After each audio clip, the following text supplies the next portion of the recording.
안녕하세요, 대표님. 반갑습니다. 네, 오랜만에 뵙습니다. 오늘 시장에 중요한 이슈들이 좀 최근에 많이 있는데요. 관련해서 프루팅 사이트 보면서 직접 설명해 주신다고 들었습니다. 네. 뭐 일단 간략하게 저희가 운영하고 있는 이제 리서치 사이트고, 관련해서 간략하게 먼저 소개드리고, 그리고 이제 최근 시장에 굉장히 핵심적이고 중요한 이슈에 대해서 이제 소개를 드리도록 할게요. 일단 이게 지금 왼편에 보이시는 화면이 저희 사이트고, 제일 윗줄이 이제 저희 글 최신 순으로 이렇게 나오고 있는 줄이고, 그 다음 줄이 이제 제가 쓴 칼럼입니다. 이선철 쓴 칼럼. 제 이름이 이선철입니다. 그래서 제 칼럼이고, 그 다음이 이제 프루팅 리포트.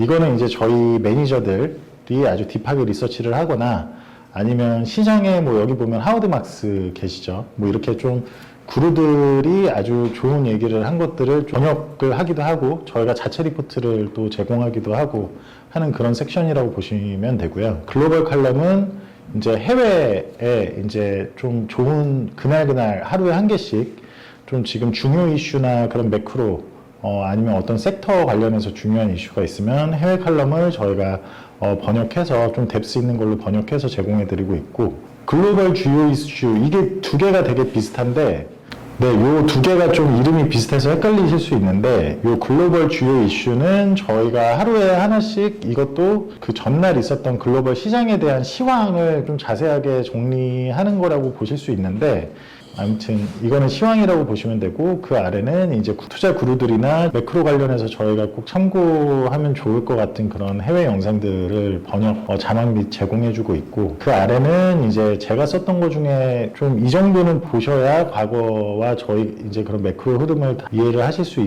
있을 것 같다라고 해서 이제 그 과거에 좀 중요했던 칼럼들을 모아놓은 섹션이고요. 다음은 이제 모델 포트폴리오라고 저희가 이제 구독자분들 대상으로 그대로 따라서 가실 수 있는 그런 모델 포트폴리오를 제공하고 있는데, 꼭 그대로 따라가지 않으시더라도 최소한 저희가 어떤 섹터를 좋게 보고 어떤 자산을 좋게 보는지는 참고하실 수 있는 그런 모델 포트폴리오라고 보시면 될 것 같습니다. 그래서 향후에 저희가 이제 19일, 20일 좀 빠르면 이제 이번 주 중에 아무튼 다시 이제 유료 구독 전환이 되는데, 일시적으로 무료였지만 이제 이번 주 안에 아무튼 다시 구독 전환이 된다. 근데 정말 투자 관련해서 핵심적인 그런 컨텐츠들이 많이 있을 거기 때문에 잘 참고해 주시고, 저희 프루팅 오셔가지고 무료일 때 많이 오셔서 좀 더 저희께 진짜 도움이 되나 안 되나도 보시고, 저희가 프루팅이라는 이름을 애초에 이제 많은 열매를 맺다 이런 뜻으로 한 거거든요. 그래서 투자의 열매를 좀 맺어 가셨으면 좋겠다, 그런 관점에서 이제 소개를 간략히 드렸습니다. 참고로 위에 이런 배너를 찍으셔도 다 이제 이 칼럼들을 보실 수 있고, 제가 일단 칼럼을 하나 찍을 테니까 뭘 설명해 드리면 좋을까 생각을 했는데, 일단 처음 거는 구리금 비율이 지금 시장에 대해서 어떤 매크로적인 함의를 지니고 어떤 시그널을 주고 있는지에 대해서 한번 얘기를 해볼게요. 과거에 쓴 칼럼인데 아주 지금 시기에 중요하다라고 보고 있기 때문에 이거 관련해서 한번 하도록 하겠습니다. 네, 이 정도면 이게 이제 모바일에서 저희 거 들어오시면 한 요런 느낌으로 보실 수 있다. 이게 저희께 반응형 웹이라 자동으로 맞춰진다. 그래서 컴퓨터로 보셔도 크게 보실 수 있고 모바일로 보셔도 크게 보실 수 있는데, 일단 유튜브 화면에서 보시려면 이 모바일적으로 이렇게 조정하는 게 나을 것 같아서 지금 조정해 드렸습니다. 자, 그러면 불이익금 비율이 암시하는 향후 채권과 금융산업의 수익률이라는 주제의 칼럼이었는데, 이거는 사실 어떤 좋은 리서치를 저희가 이제 번역해서 제공한 칼럼입니다. 이거는 굉장히 퀀트적인 측면이 있는 거고, 저희 자체 칼럼은 아닌데 그 중에 아주 중요한 거를 저희가 선별하고 해석해서 이제 제공을 해 드리는데, 관련해서 한번 이거를 짧게 설명을 드려보도록 할게요. 지금 구리하고 금은 일단 원자재 중에 대표적 금속이죠. 구리는 경제가 앞으로 산업이나 산업 금속이잖아요. 산업에 가장 많이 쓰이는 금속이기 때문에 구리의 수요가 많다라는 건 사람들이 경제가 화랑일 수 있겠다라는 생각하는 사람이 많으면 더 수요가 많을 수 있겠죠. 그죠? 그리고 금 같은 경우는 이제 경기가 침체할 때 좀 대피하는 안전자산으로서의 역할을 많이들 하죠. 그래서 여기 써 있는 거 보시면 구리는 산업에 많이 쓰이는 금속으로 경기의 활성도를 나타냅니다. 그리고 금은 가치를 저장하는 자산으로서 안전자산으로 여겨집니다. 이렇게 다른 성격의 두 금속의 가격을 나눈 비율인 구리금 비율을 살펴보면 구체적으로 구리금 비율이 어떤 수준, 임계치에 도달했을 때 금융섹터와 장기국채 가격에 굉장히 큰 좀 함의를 지니더라. 앞으로 구리금 비율을 봄으로써 미국의 금융섹터, 뭐 금융섹터라면 은행주 섹터를 얘기를 하는 건데 은행주 섹터가 앞으로 어떻게 될 건지, 반대로 또 장기국채 가격, 저희가 지난 영상들의 장기국채를 좀 베어리시하게 아직 남았다, 장기국채 가격의 저점이 한 번 더 테스트 받을 가능성을 높게 본다라고 강하게 말씀드렸는데 이제 그런 거를 좀 어떻게 알려줄 수 있는 지표로서 작용을 한다라는 얘기입니다. 그래서 현재 이제 요약인데 구리금 비율은 아주 역사적으로 하단에 있고 이는 종종 금융시장에서 아주 중요한 의미를 가진다. 그리고 구리금 비율이 아주 이렇게 낮은 상황에서는 역사적인 하단에 있다 그랬죠. 낮은 상황에서 장기국채는 약세를 보이는 경향이 있다. 같은 상황에서 구리금 비율이 이렇게 낮은 상황에서 반대로 또 금융섹터는 강세를 보이는 경향이 있었다.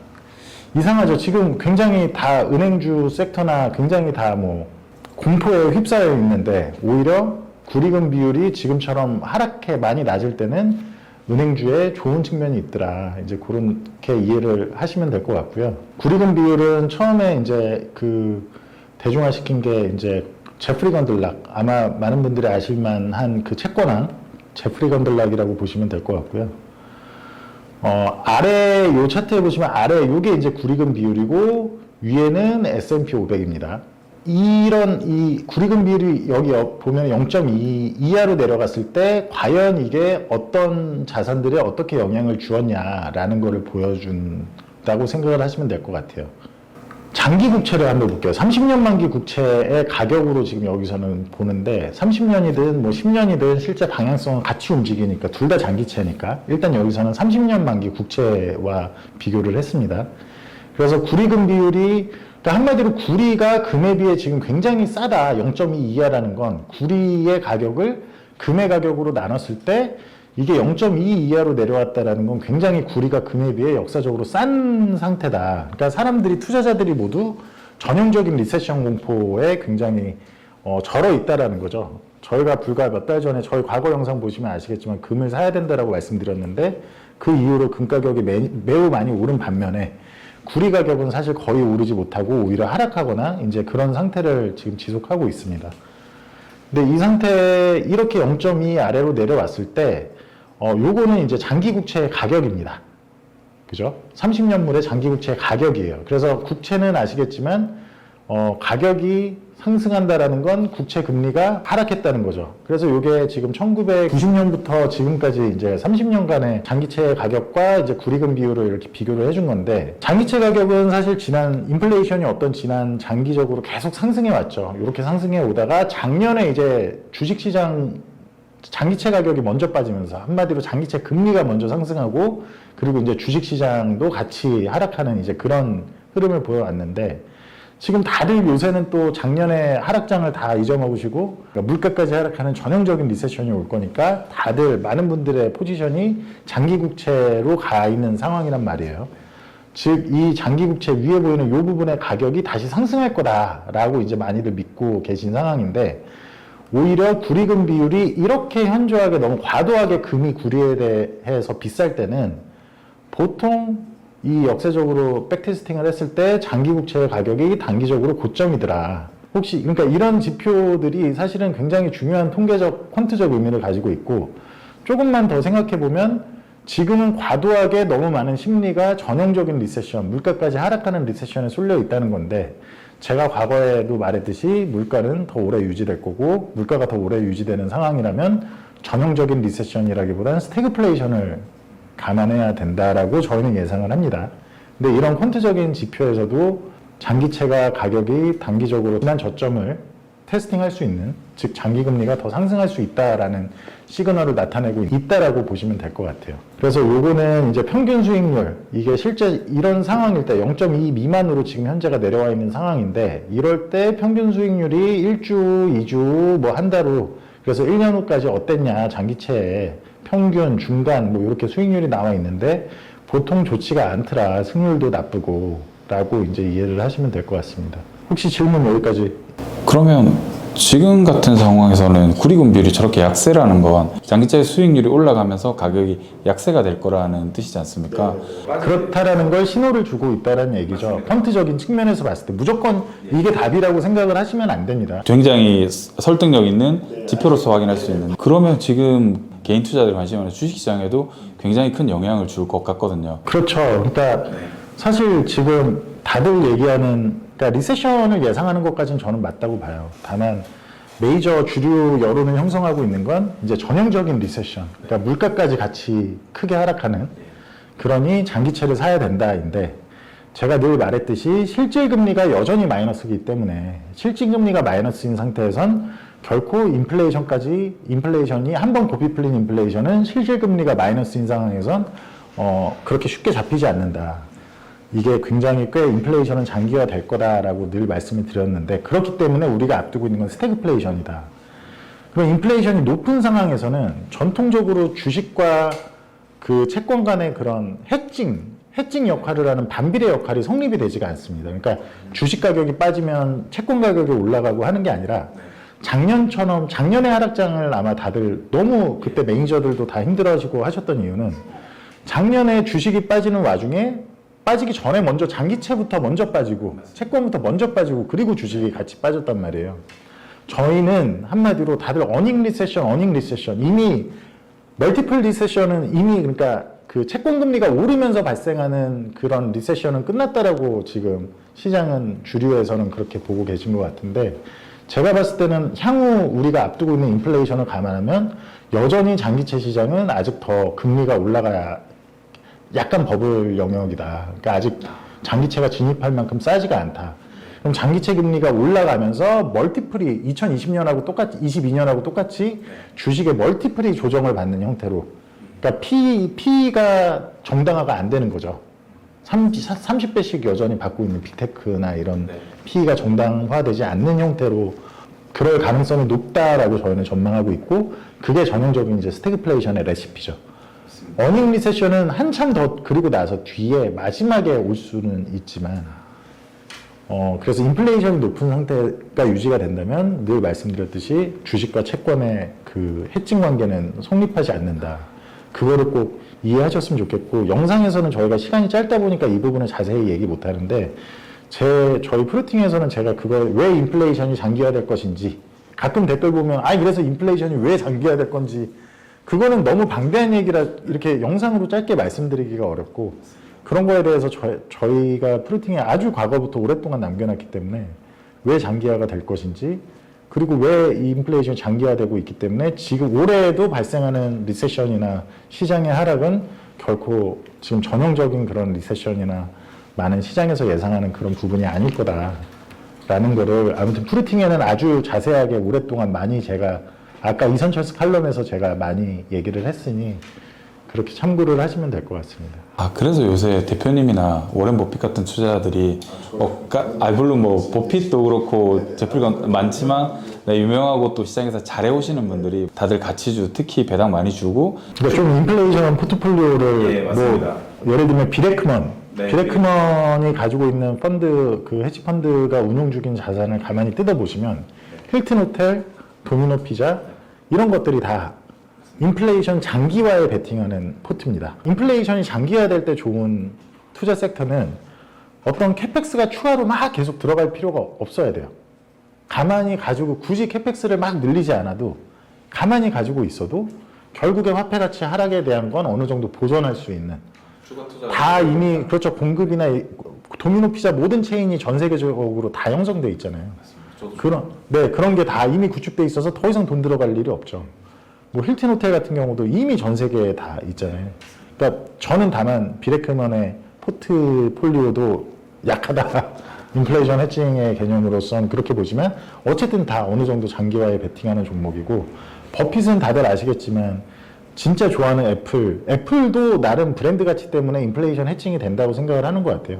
근데 애플 제외한 대부분의 많은 게 사실 인플레이션 장기화 베팅에 많이 이루어져 있죠. 옥시덴탈도 많이 가지고 있죠, 지금. 지금 요새 들어서 나오고 있는 그런 시장의 좀 인플레이션 장기화 우려를 이미 그들은 포트에 과거부터 많이 반영하고 그러고 있다. 네, 그래서 아무튼 추가적으로 더 이제 다시 설명을 하자면, 금융주 같은 경우는 오히려 반대로 구리금 비율이 이렇게 낮을 때 0.2 이하로 내려갔을 때 오히려 굉장히 금융주가 저점인 경향이 있더라. 물론 2008년은 이걸 주의하셔야 됩니다. 이런 통계적인 걸 보실 때는 아주 여러 케이스가 있고 이런 케이스 다 좋지만 2008년 같은 경우 어떻게 됐죠?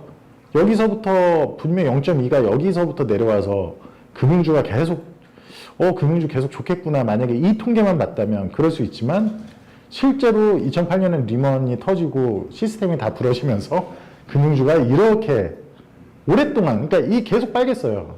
하지만 오랫동안 고통을 받아왔죠.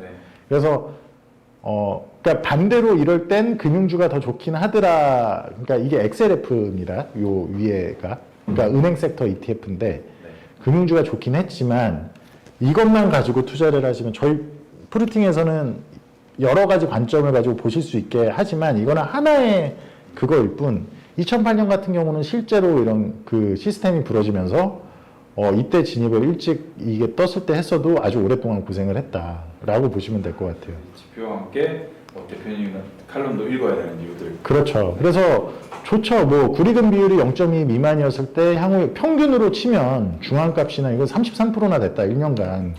그러니까 지금 사실 아시겠지만 사실 XLF 은행주는 최근에는 성과가 괜찮아요. 그러니까 오히려 지금 막 너무 공포해서 너무 좀 싸지기도 했었고, 지역은행주 말고 그 일반적인 XLF를 얘기하는 겁니다. 그리고 또 대형은행들은 아주 괜찮았으니까. 근데 만약에 전형적인 리세션, 제가 말하는 스태그플레이션이 아니고 전형적인 부러지고 전형적인 막 물가까지 막 하락하고, 그러니까 쉽게 말하면 지금 건설사들이 뭐 아파트 지려고 하면 시멘트 값도 올라가고 뭐 모든 원자재 값 올라가고 뭐 인건비도 올라가고 해서 좀 비싸게 분양할 수밖에 없는데, 반대로 그거를 분양을 받아줘야 될 민간은 소비력이 안 돼서 사업을 하기가 힘든 상황이죠, 건설사가. 그래서 그렇게 해서 건설사가 부도나면 그건 스태그플레이션입니다. 물가가 계속 유지되니까 오히려 비싸게 분양할 수밖에 없는데 민간에선 그거를 받아줄 그 여력이 안 되는 거죠.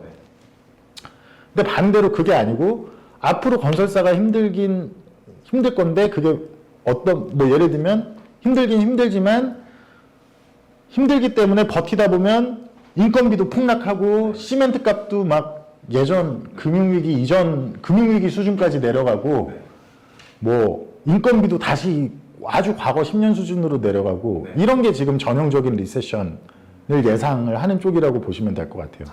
꼭 이거를 아셨으면 좋겠어요. 지금 장기 국채를 사라라고 하는 분들은 앞으로 디플레이션이 펼쳐질 거란 얘기거든요.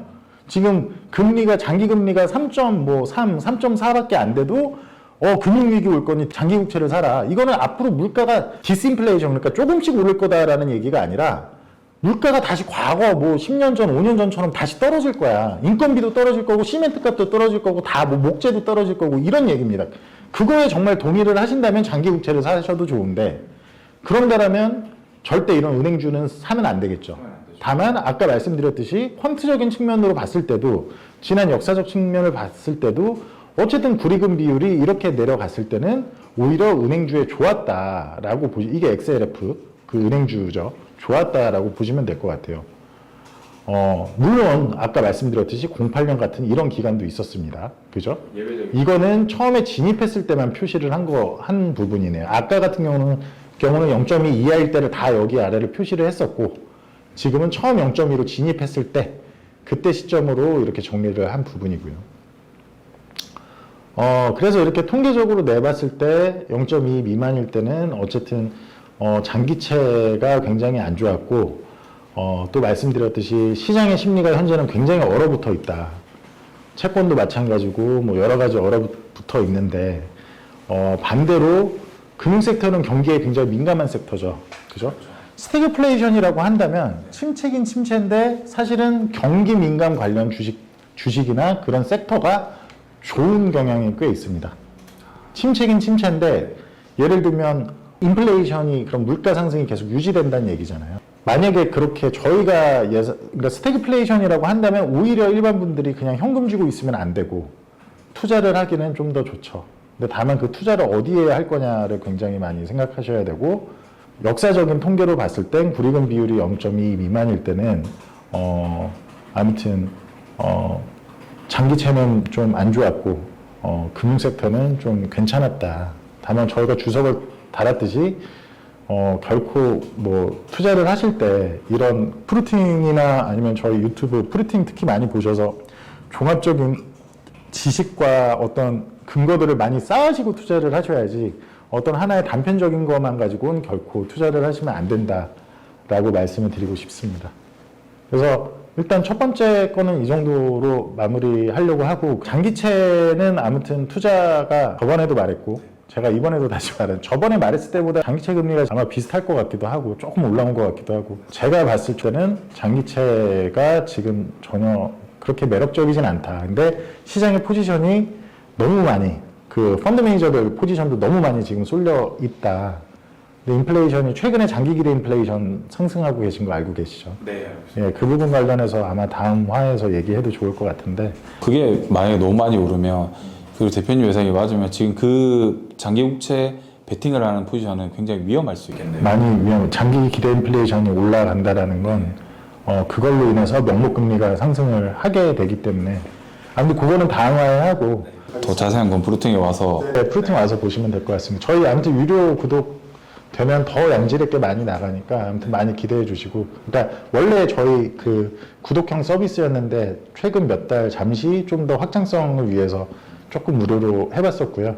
무료일 때 많이 와서 체험해 보시고 이번 주 안에 바뀌니까 아무튼 체험해 보시고 좋다 싶으시면 구독을 하시면 될 것 같습니다. 가격도 좀 내려간 걸로 알고 있어요. 가격, 네, 모델 포트폴리오까지 다 포함해서 월에 79,000원이면 1년 구독을 하시면 꽤 많이 내려갔나요?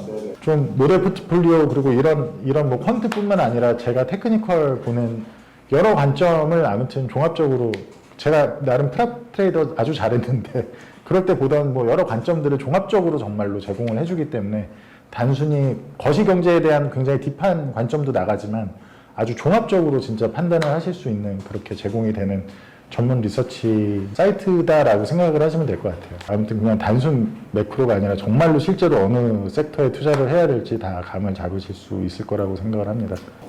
감사합니다. 알겠습니다. 감사합니다. 수고하셨습니다.